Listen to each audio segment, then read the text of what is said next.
আসসালামু আলাইকুম প্রিয় দর্শক, চ্যানেল আই সংবাদে এখন স্টুডিও থেকে আপনাদের শুভেচ্ছা সহ স্বাগত জানাচ্ছি। আর পুরো সংবাদ জুড়েই আপনার সঙ্গে থাকবো আমি সাইদুর রহমান। আশা করছি আপনারা আমাদের সঙ্গে থাকবেন। এখন সবার আগে শুনুন যথারীতি সুপার ফ্রেশ ফর্টিফাইড সয়াবিন তেল সংবাদ শিরোনাম। 15 আগস্টে সরকারি ছুটি বাতিল, প্রধান উপদেষ্টা ডক্টর মোহাম্মদ ইউনূসের সভাপতিত্বে উপদেষ্টা পরিষদের বৈঠকে সিদ্ধান্ত। সাবেক আইনমন্ত্রী আনিসুল হক ও সাবেক প্রধানমন্ত্রী শেখ হাসিনার উপদেষ্টা সালমান এফ রহমান সদরঘাট থেকে গ্রেফতার, নিউ মার্কেট থানার হত্যা মামলা। ধর্মীয় বিভেদ না করে অধিকার আদায় সবাইকে এক হতে প্রধান উপদেষ্টার আহ্বান, মানবাধিকার প্রতিষ্ঠাই অন্তর্বর্তী সরকারের লক্ষ্য মন্তব্য। শেখ হাসিনার বিরুদ্ধে সিএমএম আদালতে হত্যা মামলা, আসামের তালিকায় সাবেক স্বরাষ্ট্রমন্ত্রী, সেতুমন্ত্রী, আইজিপি, ডিএমপি কমিশনার, ডিবি প্রধান। দেশে সাম্প্রতিক হত্যাযজ্ঞের সুষ্ঠু তদন্তে জাতিসংঘকে বিএনপির অনুরোধ, অর্জিত বিজয়কে আরও সংহত করতে ফখরুলের তাগিদ। এবং অগ্নিসংযোগ, লুটপাট, ভাঙচুরের প্রতিবাদে আবাহনীর সাবেক ও বর্তমান খেলোয়াড় কর্মকর্তাদের সমাবেশ, লুণ্ঠিত স্মারক ও ট্রফি ফিরিয়ে দেওয়ার আবেদন।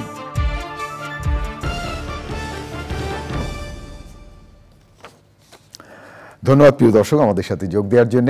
এতক্ষণ সংবাদ শিরোনাম শুনলেন, চলুন যাওয়া যাক পুরো খবরে। আর এখনকার এই সংবাদ আয়োজন একই সঙ্গে চ্যানেল আই ইউটিউব চ্যানেলে এবং চ্যানেল আই ওটিটি প্ল্যাটফর্ম আইস্ক্রিনের লাইভ স্ট্রিম হচ্ছে। অন্তর্বর্তী সরকারের উপদেষ্টা পরিষদের প্রথম বৈঠক হয়েছে মঙ্গলবার বিকেলে। সভাপতিত্ব করেন প্রধান উপদেষ্টা ডক্টর মোহাম্মদ ইউনূস। বৈঠকে 15 আগস্ট জাতীয় শোক দিবসের সরকারি ছুটি বাতিল করা হয়েছে।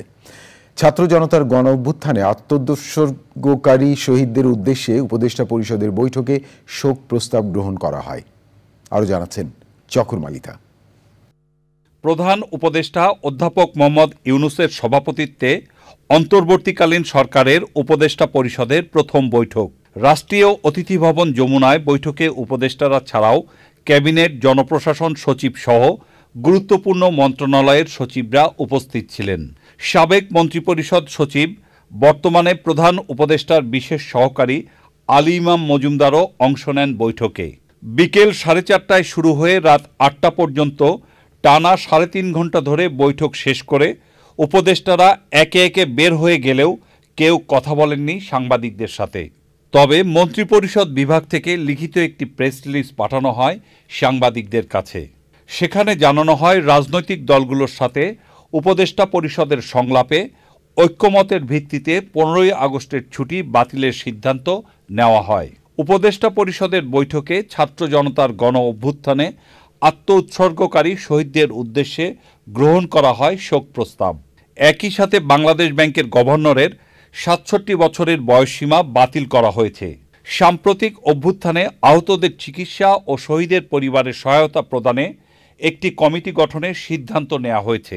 এই কমিটি গণ অভ্যুত্থানে শহীদ ও আহত ব্যক্তিদের পরিচিতি ও পূর্ণাঙ্গ তালিকা প্রণয়ন করবে।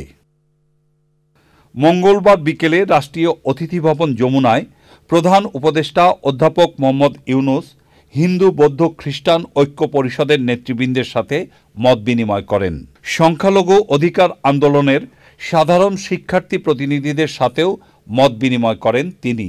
রাতে মায়ের ডাক সংগঠনের সাথে মত বিনিময় করেন প্রধান উপদেষ্টা। চকর মালিথা, চ্যানেল আই, ঢাকা। সাবেক আইনমন্ত্রী আনিসুল হক এবং সাবেক প্রধানমন্ত্রী শেখ হাসিনার বেসরকারি শিল্প ও বিনিয়োগ উপদেষ্টা সালমান এফ রহমানকে গ্রেফতার করেছে পুলিশ। রাজধানী সদরঘাট এলাকা থেকে নৌপথে পালানোর সময় তাদের গ্রেফতার করা হয়। ঢাকা মহানগর পুলিশ জানায়, রাজধানীর নিউ মার্কেট থানার হত্যা মামলায় এই দুজনকে গ্রেফতার করা হয়েছে। তাদের গ্রেফতারের একটি ছবি সামাজিক যোগাযোগ মাধ্যমে ছড়িয়ে পড়েছে। কোটা সংস্কারের দাবিতে বৈষম্য বিরোধী ছাত্র আন্দোলনের কর্মসূচি চলাকালে 16 জুলাই রাজধানীর ঢাকা কলেজের সামনে সংঘর্ষে দুজন নিহত হয়, একজন ছাত্র ও একজন হকার। এই ঘটনায় নিউ মার্কেট থানায় 2টি হত্যা মামলা দায়ের করা হয়েছে। এসব হত্যার ঘটনায় ইন্ধনদাতা হিসেবে এই দুজনকে গ্রেফতার করা হয়েছে। মানুষ হিসেবে অধিকার আদায়ের জন্য কোনো বিভেদ না করে সবাইকে এক কাতারে সোচ্চার হওয়ার আহ্বান জানিয়েছেন অন্তর্বর্তী সরকারের প্রধান উপদেষ্টা ডক্টর মোহাম্মদ ইউনূস। ঢাকেশ্বরী জাতীয় মন্দির পরিদর্শন শেষে তিনি বলেন, গণতান্ত্রিক অধিকার ও মানবাধিকার প্রতিষ্ঠা করাই অন্তর্বর্তী সরকারের মূল লক্ষ্য। আরও জানাচ্ছেন সাদি মাহমুদ। সাম্প্রতিক সহিংসতায় দেশের বিভিন্ন স্থানে সংখ্যালঘুদের ওপর হামলার ঘটনা ঘটেছে।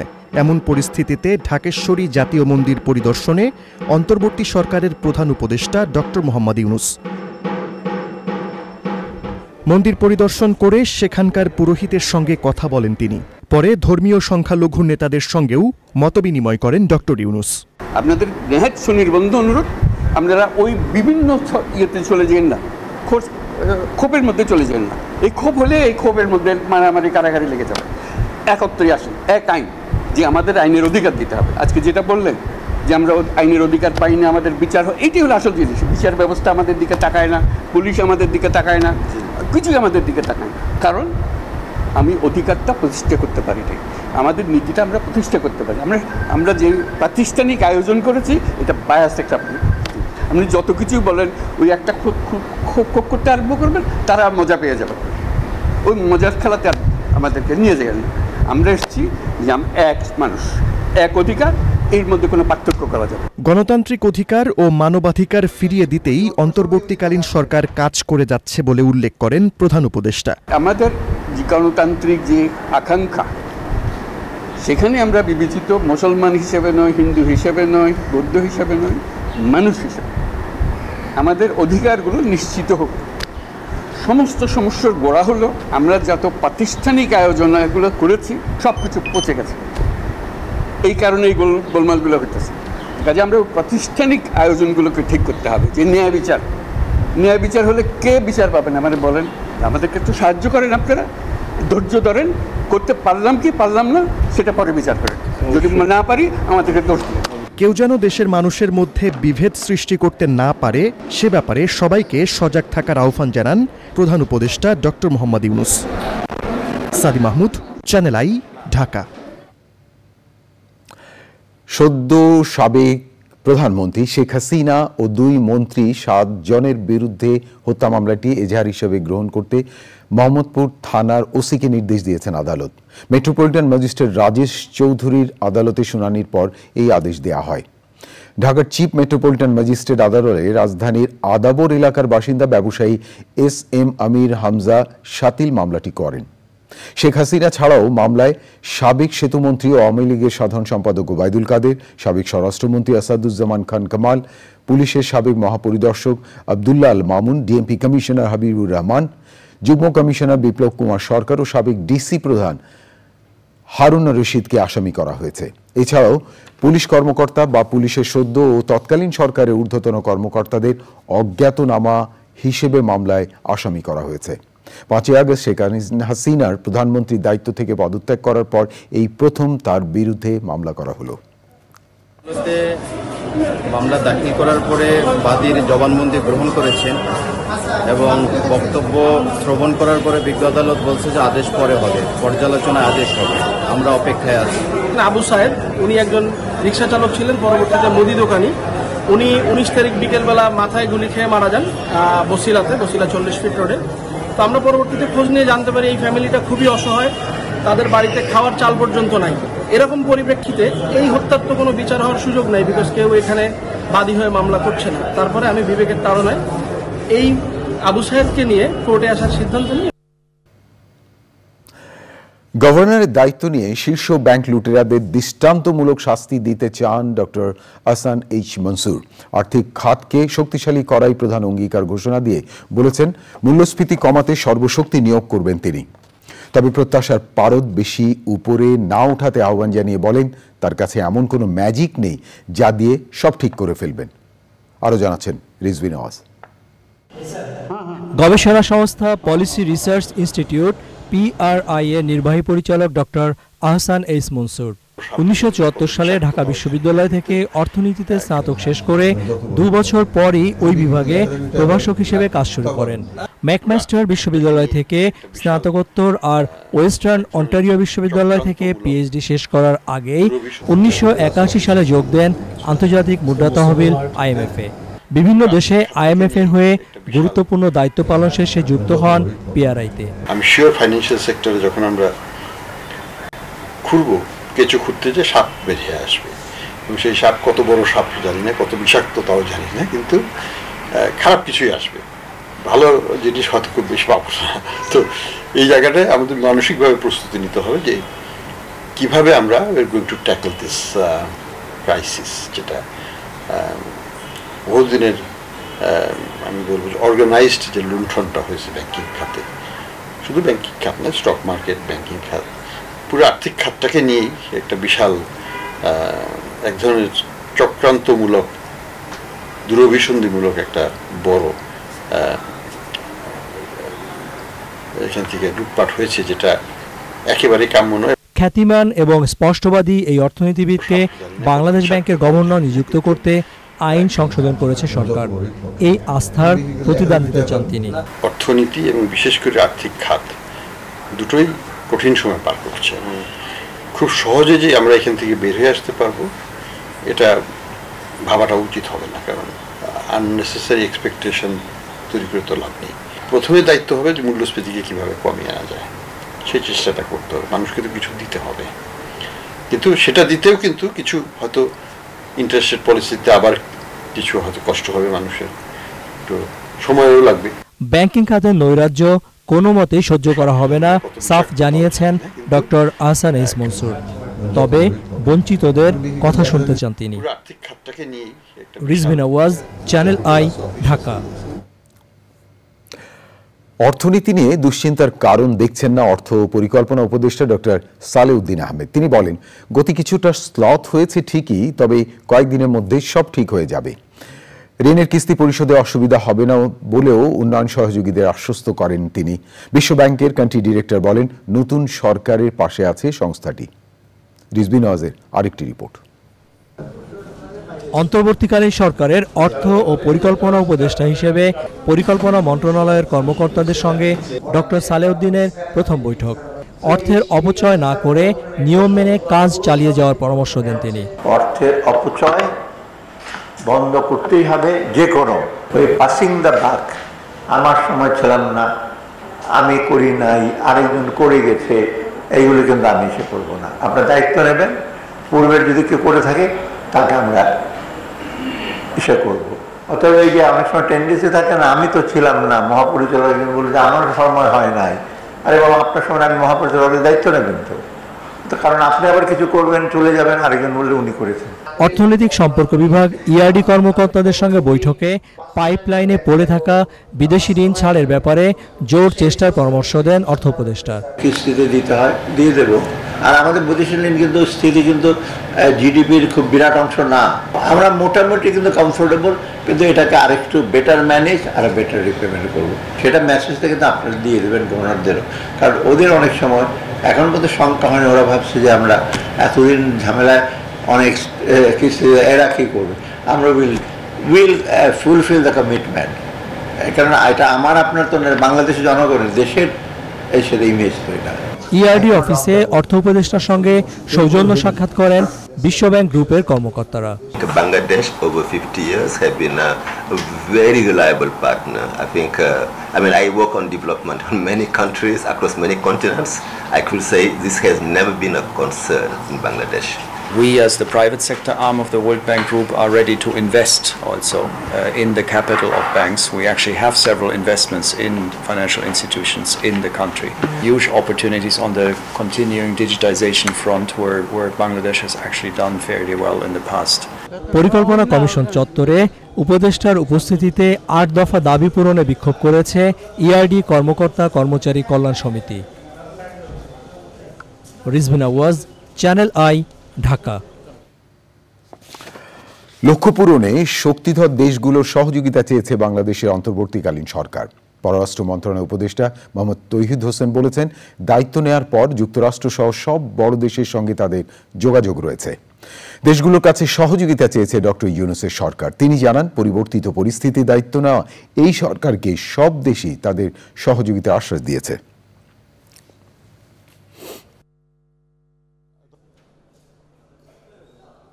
সব শক্তিমান দেশের লোকদের সাথে আমাদের অ্যাম্বাসেডররা দেখা সাক্ষাৎ করেছেন, আলাপ হচ্ছে। এটা একটা স্বাভাবিক প্রক্রিয়া, কিন্তু এটা আমরা সবসময়ই করে থাকি।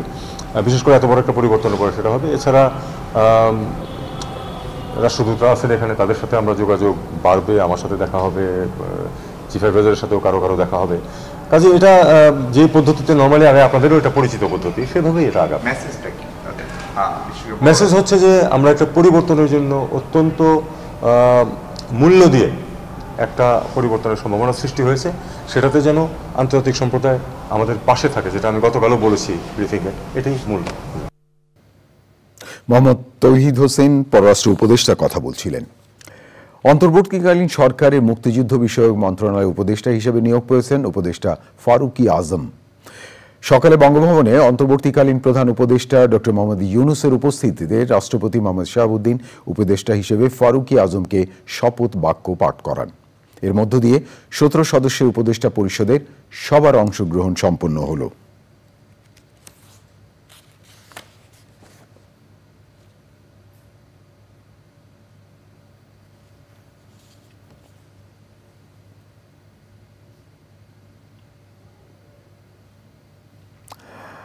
আপিল বিভাগে নবনিযুক্ত 4 বিচারপতিকে শপথ পড়িয়েছেন প্রধান বিচারপতি সৈয়দ রেফাত আহমেদ। তারা হলেন বিচারপতি জুবাইর রহমান চৌধুরী, বিচারপতি সৈয়দ মোহাম্মদ জিয়াউল করিম, বিচারপতি মোহাম্মদ রেজাউল হক এবং বিচারপতি এস.এম.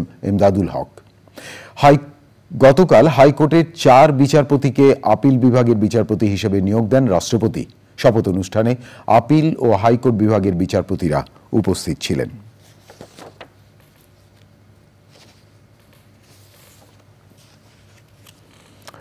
ছাত্র আন্দোলনের সময় সব হত্যাকাণ্ডের বিচার দাবি এবং বর্তমানে নানা ষড়যন্ত্রের প্রতিবাদে ঢাকা বিশ্ববিদ্যালয় এলাকায় বিক্ষোভ মিছিল এবং সমাবেশ করেছে বৈষম্য বিরোধী ছাত্র আন্দোলন। পরে কেন্দ্রীয় শহীদ মিনারে সমাবেশে কয়েকজন সমন্বয়ক জানান, আন্দোলনের সময় যারা শহীদ এবং আহত হয়েছেন তাদের পূর্ণাঙ্গ ডাটাবেস তৈরি করতে আইটি টিম গঠন করা হয়েছে। সারা দেশে ছাত্রদের নাম ভাঙিয়ে যারা চাঁদাবাজি করছে তাদের বিরুদ্ধে কঠোর হুঁশিয়ারি দিয়েছেন তারা। আরও জানাচ্ছেন পরাগ আজিম। বিকেলে টিএসসির রাজু ভাস্কর্যের সামনে বিক্ষোভ সমাবেশ করে বৈষম্য বিরোধী ছাত্র আন্দোলন। সংক্ষিপ্ত সমাবেশ শেষে মিছিল নিয়ে বের হন তারা। মিছিলটি বিশ্ববিদ্যালয় এলাকার কয়েকটি সড়ক প্রদক্ষিণ করে। পরে কেন্দ্রীয় শহীদ মিনারে সমাবেশ করেন শিক্ষার্থীরা। সেখান থেকে বেশ কিছু দাবি তুলে ধরা হয়। যতক্ষণ পর্যন্ত এই বিভিন্ন জায়গায় বিচার প্রশাসন সহ বিভিন্ন জায়গায় তাদের লেশমাত্র থাকবে, ততক্ষণ পর্যন্ত ছাত্র জনতা রাজপথে হাজির থাকবে। বিদেশি শক্তিকে সাথে নিয়ে ষড়যন্ত্র করেন, বাংলাদেশের মানুষ 1 সেকেন্ডের জন্য আপনাদেরকে প্রশ্রয় দেবে না। সবার অবগতির জন্য আরো কিছু বিষয় জানানো হয় সমাবেশ থেকে। আমাদের এই আন্দোলনকে কেন্দ্র করে আমাদের যে ভাইরা বাংলাদেশের বিভিন্ন স্থানে আহত হয়েছে, আমাদের যে ভাই বোনেরা শহীদ হয়েছেন, তাদের একটি কমপ্লিট একটি তথ্য উপাত্ত আমরা সংগ্রহ করতে চাই। সেজন্য আমরা 20 থেকে 25 জনের একটি আইটি এক্সপার্ট টিম করেছি। আপনাদের সংগ্রহে যদি এরকম নামগুলো থাকে, আপনারা আগে যাচাই বাছাই করবেন। 5ই আগস্টের পর আমরা দেখতে পাই বিভিন্ন জেলা উপজেলায় নিজেরা কমিটি ঘোষণা করে। আমরা বলছি না যে সেই কমিটি আমাদের পক্ষে না, আমরা বলতে চাচ্ছি সেই কমিটি আসলে আমরা দেই না। এই বৈষম্য বিরোধী ছাত্র আন্দোলনের যে মর্যাদা পেয়েছে সারা দেশে, সেটিকে ব্যবহার করে একটি অপব্যবহার করার চক্রান্ত আছে। যারা এর নামে চাঁদাবাজি করবে, যারা এর নামে বিভিন্ন জায়গায় সহিংসতা করবে, তাদেরকে আপনারা বয়কট করবেন। যে কোনো ষড়যন্ত্র হলে ছাত্ররা তা প্রতিহত করবে বলে ঘোষণা দেওয়া হয়। পরাগ আজিম, চ্যানেল আই, ঢাকা। দেশে সাম্প্রতিক হত্যাযজ্ঞের ঘটনা সুষ্ঠু তদন্ত চেয়ে জাতিসংঘকে অনুরোধ জানিয়েছে বিএনপি। গুলশানে জাতিসংঘের কার্যালয়ে চিঠি দিয়ে অনুরোধ জানান দলের স্থায়ী কমিটির সদস্য আমির খসরু মাহমুদ চৌধুরী। বিএনপি মহাসচিব মির্জা ফখরুল ইসলাম আলমগীর বলেছেন, অর্জিত বিজয়কে আরও সংহত করতে হবে। রিপোর্টে আরও জানাচ্ছেন রাহুল রায়। সোমবার বিকেলে অন্তর্বর্তী সরকারের প্রধান উপদেষ্টার সঙ্গে বৈঠক করেন বিএনপি নেতারা। এরপর দিন রাজধানীর গুলশানে জাতিসংঘের আবাসিক প্রতিনিধি গোয়েন লুইসের সঙ্গে বৈঠক করেন বিএনপির স্থায়ী কমিটির সদস্য আমির খসরু মাহমুদ চৌধুরী ও সাংগঠনিক সম্পাদক শামা ওবায়েদ। পরে ছাত্র জনতার আন্দোলনে হত্যাকাণ্ডের ঘটনায় নিরপেক্ষ তদন্তের আহ্বান জানিয়ে জাতিসংঘকে বিএনপির পক্ষ থেকে চিঠি দেওয়া হয়। যে ঘটনার মাধ্যমে হত্যাযজ্ঞ করেছে সরকারের পৃষ্ঠপোষকতায়, এটাকে জাতির সামনে, বিশ্বের সামনে আমাদেরকে তুলে ধরতে হবে। জাতিকে কলঙ্কমুক্ত করার জন্য এই ধরনের একটা পরিচ্ছন্ন, একটি নিরপেক্ষ, গ্রহণযোগ্য একটা তদন্তের কথা বলেছি। জাতিসংঘকে অনুরোধ করেছি, আমরা ইন্টেরিয়াম গভর্নমেন্টকেও অনুরোধ করেছি জাতিসংঘকে বলার জন্য। নিজ জেলা ঠাকুরগাঁওয়ে ঐক্য ও সম্প্রীতির সমাবেশে প্রধান অতিথি ছিলেন বিএনপি মহাসচিব মির্জা ফখরুল ইসলাম আলমগীর। এর আগে কয়েকটি পথসভায় বক্তব্য রাখেন তিনি।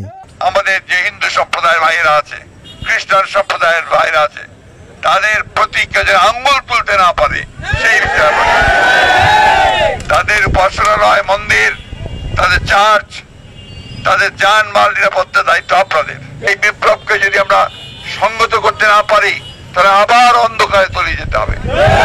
কথা মনে রেখে দয়া করে কাউকে কোন রকম শৃঙ্খলতা, কারো উপর আক্রমণ, হামলা এসব করতে দেবেন না। সাম্প্রদায়িক সম্প্রীতি বজায় রাখার লক্ষ্যে রাজধানীর কয়েকটি মন্দির পরিদর্শন করেছেন ঢাকা মহানগর উত্তর বিএনপির আহ্বায়ক সাইফুল আলম নীরব এবং বিএনপির নির্বাহী কমিটির সদস্য তাবিদ আওয়াল। বিএনপি চেয়ারপারসন বেগম খালেদা জিয়ার ছোট ছেলে আরাফাত রহমান কোকোর জন্মদিন উপলক্ষে নয়াপল্টনের কেন্দ্রীয় কার্যালয়ে দোয়া মাহফিল অনুষ্ঠিত হয়। সেখানে দলীয় নেতাকর্মীদের ঐক্যবদ্ধ থাকতে বলেছেন বিএনপির স্থায়ী কমিটির সদস্য মির্জা আব্বাস। রাহুল রায়, চ্যানেল আই, ঢাকা। এবার আই স্পোর্টস।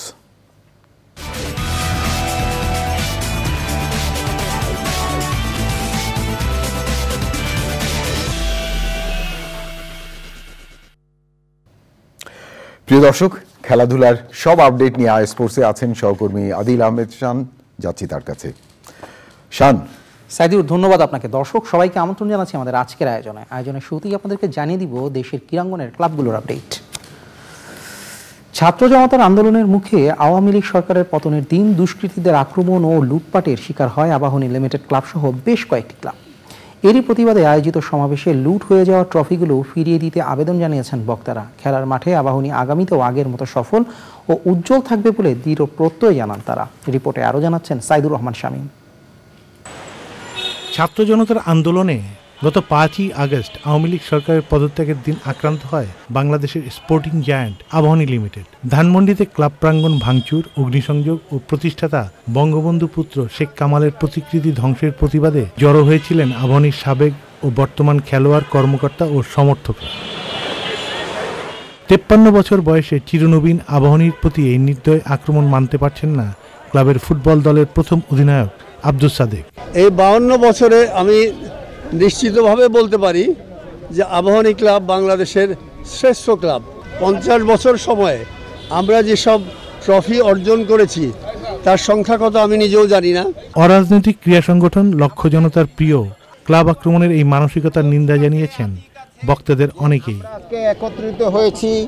ঘটনার নিন্দা জানানোর পাশাপাশি ভবিষ্যতে ক্লাবের নিরাপত্তা নিশ্চিতে সরকারের প্রতি আবেদন খেলোয়াড়, কর্মকর্তা ও সমর্থকদের। এখন যারা প্রশাসনে আছেন, সরকারে আছেন, যুব ক্রীড়া মন্ত্রীর উপদেষ্টা আছেন, তাদের কাছে অনুরোধ করব শুধু আবাহনী ক্লাব না, অনেকগুলো ক্লাবই এইভাবে সব কাণ্ডের সম্মুখীন হয়েছেন, সবার নিরাপত্তার একটু ব্যবস্থা করেন। এই ক্লাবটি আমাদের বাংলাদেশের ক্লাব, আমাদের সকল ফ্যানদের ক্লাব। ক্লাব ভাঙচুর হয়েছে এবং আমাদের সবচেয়ে মহামূল্যবান যে ট্রফিগুলো, যেগুলো আমরা আমাদের পারফরমেন্সের মাধ্যমে আমরা জিতেছিলাম, সেই ট্রফিগুলো সব লুট হয়ে গেছে।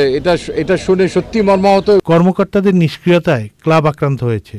তাদের পদত্যাগ দাবি করে পাল্টা স্লোগান দেন একদল সমর্থক।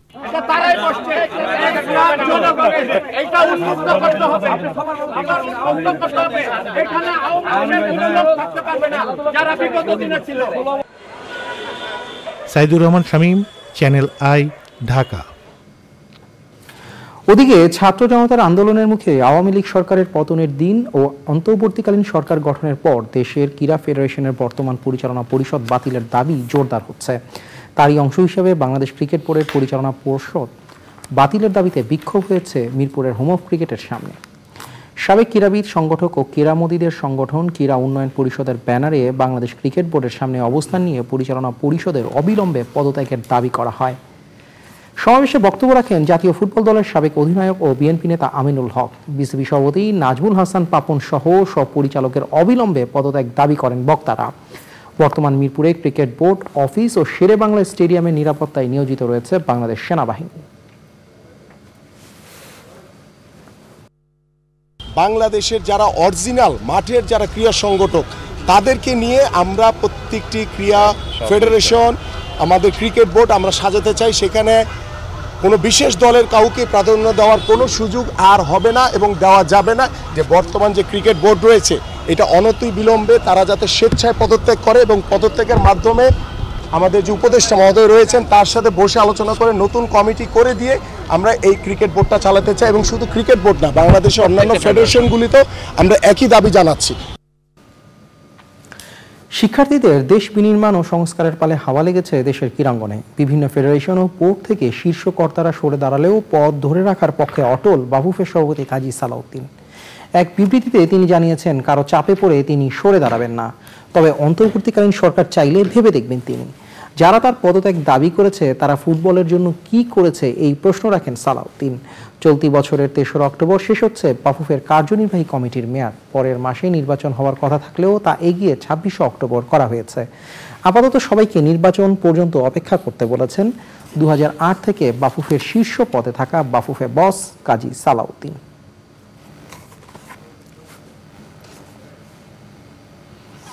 এবারে টাইগারদের আপডেট। ২ ম্যাচের টেস্ট সিরিজ খেলতে সকালে লাহোরে পৌঁছেছে নাজমুল হোসেন শান্তর নেতৃত্বে বাংলাদেশ ক্রিকেট দল। ২১শে আগস্ট থেকে রাওয়ালপিন্ডিতে শুরু হবে বাংলাদেশ ও পাকিস্তানের টেস্ট সিরিজ। দেশের বর্তমান পরিস্থিতিতে মিরপুরের শেরে বাংলা স্টেডিয়ামে ক্রিকেটারদের অনুশীলনের সুষ্ঠু পরিবেশ না থাকায় বাংলাদেশ দলকে আগেই পাকিস্তানে গিয়ে অনুশীলনের প্রস্তাব দেয় পিসিবি। তারই ধারাবাহিকতায় টাইগাররা আগে ভাগে পাকিস্তানে পৌঁছে গেছে। পাকিস্তান দলের সঙ্গে যোগ দেবেন অলরাউন্ডার সাকিব আল হাসান। এ দলের হয়ে খেলতে আগেই পাকিস্তানে চলে যাওয়া মুশফিক ও মুমিনুলরা সিরিজ শুরুর আগেই টেস্ট স্কোয়াডে যোগ দেবেন।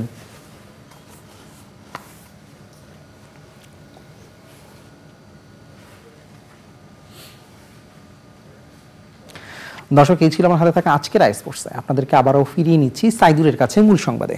অনেক ধন্যবাদ শান আপনাকে। প্রিয় দর্শক, এবারে অন্যান্য খবর। সেনাপ্রধান জেনারেল ওয়াকারুজ্জামান বলেছেন, যে দল, মত বা ধর্মেরই হোক না কেন কারো জীবন বিপন্নের ঝুঁকি রয়েছে এমন অবস্থা হলে সেনাবাহিনী তাদের আশ্রয় দিয়েছে। বিচার বহির্ভূত কোনো হামলা নির্যাতন চান না বলেও জানান তিনি। রাজশাহীতে বিভাগীয় প্রশাসনের কর্মকর্তা ও পুলিশ প্রশাসনের সাথে সেনানিবাসে বৈঠক শেষে সাংবাদিকদের তিনি এসব কথা বলেন। সেনাপ্রধানের সাথে সে সময় রাজশাহী বিভাগীয় কমিশনার, রাজশাহী জেলা প্রশাসক, রাজশাহী রেঞ্জ পুলিশের ডিআইজি, রাজশাহী মহানগর পুলিশ কমিশনার সহ প্রশাসনের কর্মকর্তারা উপস্থিত ছিলেন।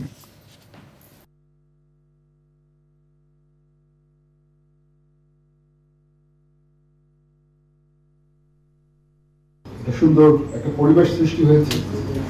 এই দেশকে আমরা এগিয়ে নিয়ে যেতে পারবো। আমরা যদি সবাই একসাথে কাজ করি অবশ্যই আমরা এগিয়ে নিয়ে যেতে পারবো। এখানে মাইনরিটি যে ইস্যুটা আছে, দেখলাম যে এখানে একেবারেই এরকম কোনো ঘটনা ঘটেনি। এখানে এই 8টা জেলায় এটা একটা অত্যন্ত ভালো দিক এবং এই যে এখন সুন্দর একটা পরিবেশ বজায় আছে, এটা বজায় রাখতে হবে এবং আমরা সবাই মিলে কাজ করব এবং দেশকে উন্নতির পথে নিয়ে যাবো ইনশাআল্লাহ। জেনারেল ওয়াকারুজ্জামান সেনাপ্রধান কথা বলছিলেন। আমার হাতে আরো খবর আছে প্রিয় দর্শক, দেখতে থাকুন চ্যানেল আই সংবাদ। এবারে বিরতি, আর বিরতির পর যা দেখতে পাবেন। কলকাতায় চিকিৎসককে ধর্ষণ ও হত্যার প্রতিবাদে ভারত জুড়ে বিক্ষোভ, অনির্দিষ্টকালের ধর্মঘটে চিকিৎসকরা। বিরতির পর ফিরে এলাম, আমি সাইদুর রহমান। ধন্যবাদ প্রিয় দর্শক আবারও চ্যানেল আই সংবাদে যোগ দেওয়ার জন্য। সারা দেশে গুম হওয়া নেতাকর্মীদের সন্ধানের দাবিতে চট্টগ্রাম প্রেস ক্লাবের সামনে মানববন্ধন করেছে চট্টগ্রাম দক্ষিণ জেলা বিএনপি। সেই সময় বোয়ালখালী উপজেলা বিএনপির সাবেক সভাপতি নজরুল ইসলাম বাচা সহ সারা দেশে গুম হওয়া নেতাকর্মীদের সন্ধানের দাবি জানানো হয়।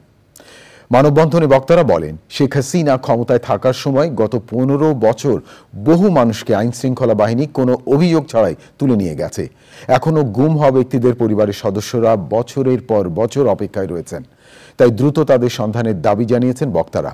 এই সময় বক্তব্য রাখেন চট্টগ্রাম দক্ষিণ জেলা বিএনপির আহ্বায়ক আবু সুফিয়ান ও সদস্য সচিব এনামুল হক এনাম ও অন্য নেতারা। প্রিয় দর্শক, এবারে নিটোল টাটা আন্তর্জাতিক সংবাদ।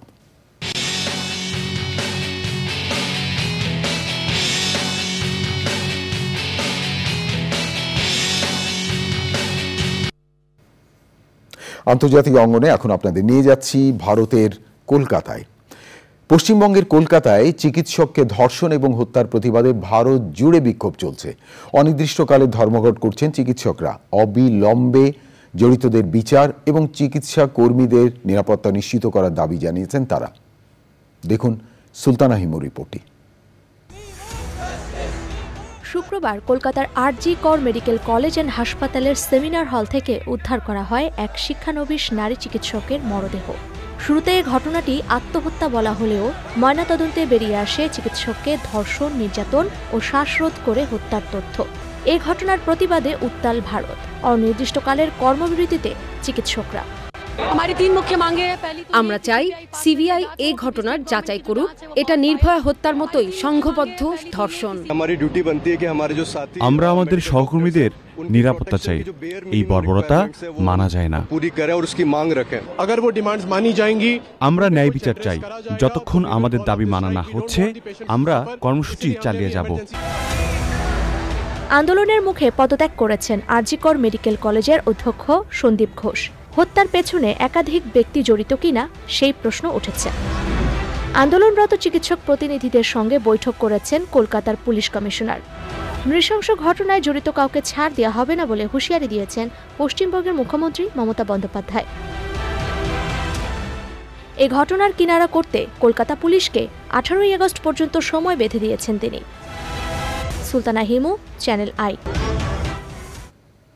প্রিয় দর্শক, এবারে আইস্ক্রিন সাংস্কৃতিক সংবাদ।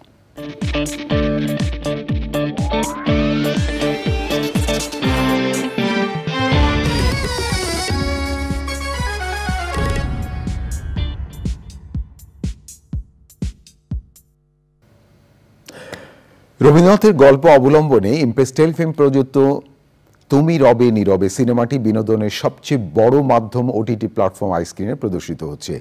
অভিনেত্রী মাহবুবা ইসলাম সুমির প্রথম নির্মিত এই সিনেমাটি চিত্রনাট্য ও পরিচালনা নিজেই করেছেন। চলচ্চিত্রটিতে প্রধান চরিত্রে অভিনয় করেছেন ওপার বাংলা শিল্পী ভাস্কর চ্যাটার্জি ও অমৃতা চট্টোপাধ্যায়, এবং এপার বাংলা থেকে অভিনয় করেছেন তানজিন তৃষা এবং ইরফান সাজ্জাদ প্রমুখ। দুই বোনের সংসারে টানাপোড়েনের গল্প নিয়ে তুমি রবে নীরবে সিনেমাটি আইস্ক্রিনের দর্শকরা উপভোগ করতে পারবেন। এবারে কৃষি সংবাদ।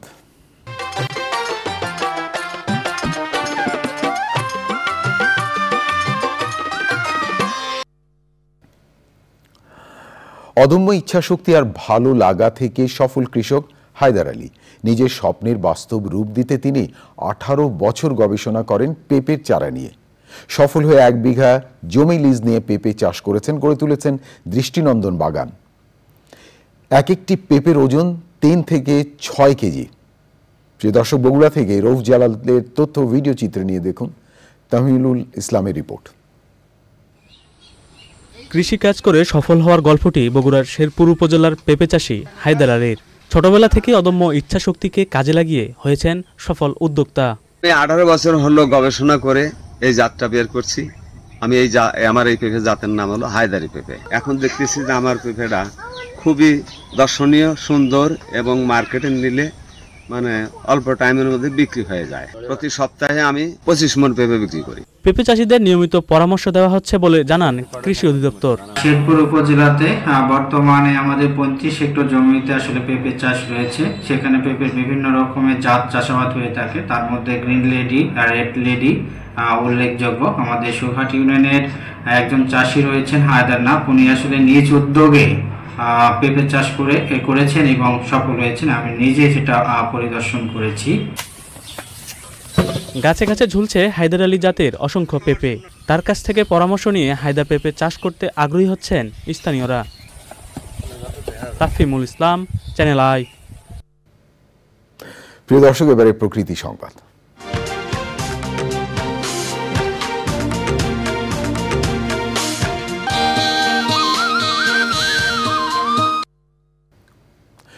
পরিবেশ ও প্রকৃতি সংরক্ষণে নোয়াখালীতে পরিচ্ছন্নতা অভিযান করেছে শিক্ষার্থীরা।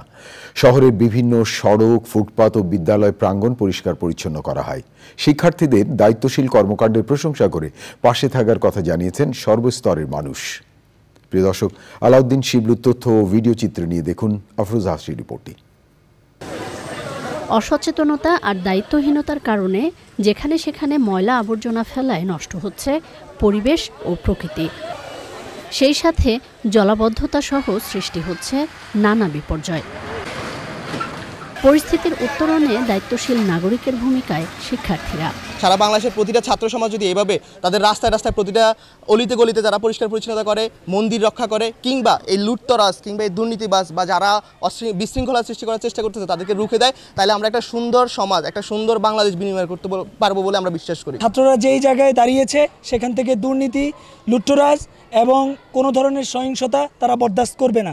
এমন উদ্যোগ পরিবেশ সংরক্ষণে গুরুত্বপূর্ণ ভূমিকা রাখবে বলছেন সচেতন নাগরিক সমাজ। তারা দেশকে সুন্দর করার জন্য তারা অবদান রেখে চলেছেন, তাদেরকে সাধুবাদ জানাই। তাদের এই কাজকে আমরা সহযোগিতা করে আসছি, করব, তাদের সাথে আমরা সবসময় আছি। নির্মল বায়ু ও পরিচ্ছন্ন পরিবেশ গড়তে সারা দেশে এমন উদ্যোগ নেওয়া জরুরি বলছেন পরিবেশবাদীরা। আফরোজা হাসি, প্রকৃতি ও জীবন ডেস্ক, চ্যানেল আই। প্রিয় দর্শক, থাকুন চ্যানেল আইয়ের সঙ্গে। ফিরছি একটু পরে আরো খবর নিয়ে। আবারও বিরতি, আর বিরতির পর যা দেখতে পাবেন।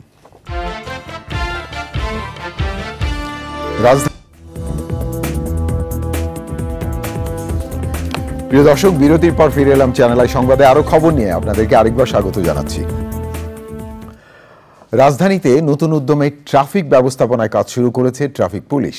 এ কাজে শিক্ষার্থী ও বিভিন্ন সংগঠনের সহযোগিতা করছে। জনমনে স্বস্তি ফিরতে শুরু করেছে বলে মনে করছেন নগরবাসী। রিপোর্টে আরও জানাচ্ছেন শাকির আদনান। ঢাকার বিভিন্ন স্থানে ট্রাফিক ব্যবস্থাপনায় ট্রাফিক পুলিশ মনোবল শক্ত ও দৃঢ় রেখে কাজ করছেন তারা। ছোট ছোট ছেলে পেলেরা রাস্তায় যেভাবে কাজ করলো আসলে অত্যন্ত সুন্দর, এবং আমরা আসার পরে ওরা আমাদের সবাই মিলে ফুল দিয়ে বরণ করে নিল। বেদেও আমাদের উৎসাহ দিচ্ছে, এরা আমাদের পাশে আছে, এটাই ভালো। দল মত নির্বিশেষে জনগণের সেবাটা যেন জনগণের দোরগোড়ায় আমরা পৌঁছে দিতে পারি, সেই উদ্দেশ্যে আমাদের আবার ফিরে আসা।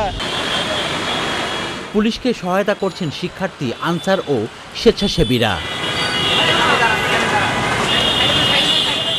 আমরাও এখনও কাজ করতেছি, বিভিন্ন গাড়ি চেক করতেছি, তারপর আপনার ট্রাফিকের যে নিয়ন্ত্রণের কাজগুলো আমরা করতেছি আর কি।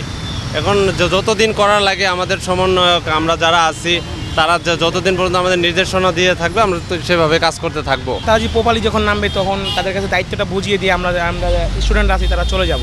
সবার সম্মিলিত চেষ্টায় সড়কে শৃঙ্খলা ফিরছে বলে মনে করছেন নগরবাসী।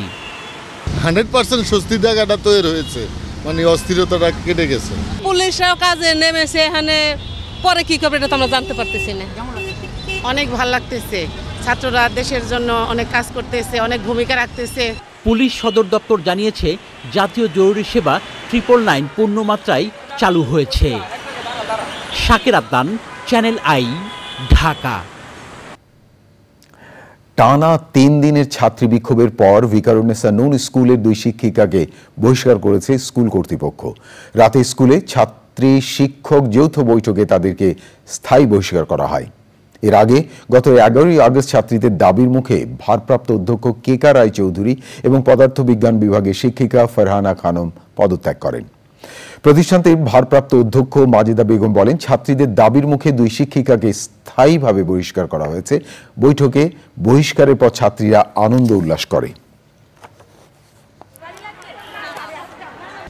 2 জন শিক্ষকের মধ্যে আমাদের ছিল ডক্টর ফারহানা খানম, উনি আমাদের সহকারী অধ্যাপক পদার্থবিজ্ঞান বিভাগ।